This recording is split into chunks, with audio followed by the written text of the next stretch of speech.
అంటే ఇప్పుడు చాలా మంది కాంపిటేటివ్ ఎగ్జామ్కి ప్రిపేర్ అవుతూ ఉంటారు. అండ్ వాళ్ళు ఎక్కువగా అంటే మీరు చేసే మిస్టేక్స్ కూడా కొన్ని ఉంటాయి కదా, వాటిని ఎలా ఓవర్కమ్ చేస్తారు? వచ్చే స్టూడెంట్స్కి కూడా ఇక్కడిక్కడ చేస్తూ ఉంటారు, వాటిని చెక్ చేసుకోవాలి అన్న పాయింట్స్ కొన్ని ఉంటాయి, అవి ఏంటండి? ఫస్ట్ మనల్ని మనం నమ్ముకోవాలి. మన మీద మనకు నమ్మకం ఉండాలి.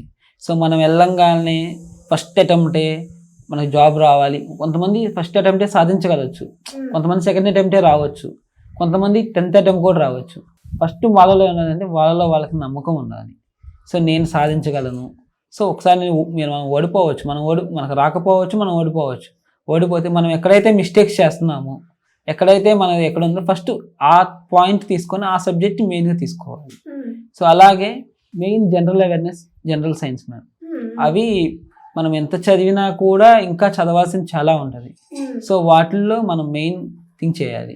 సో వాటిలో శ్రేయస్సీసి బాగా చెప్తారు. వాళ్ళు సండే ఎక్స్ట్రా క్లాసెస్ చెప్పుకొని జనరల్ అవేర్నెస్ కానీ సో అవి బాగా చెప్తారు. సో వాళ్ళు ప్రిపేర్ అయితే నేను వాళ్ళకి ప్రిపేర్ అయ్యాను కాబట్టి కొంచెం ఎట్లా గట్టిగా అవ్వగలిగాను.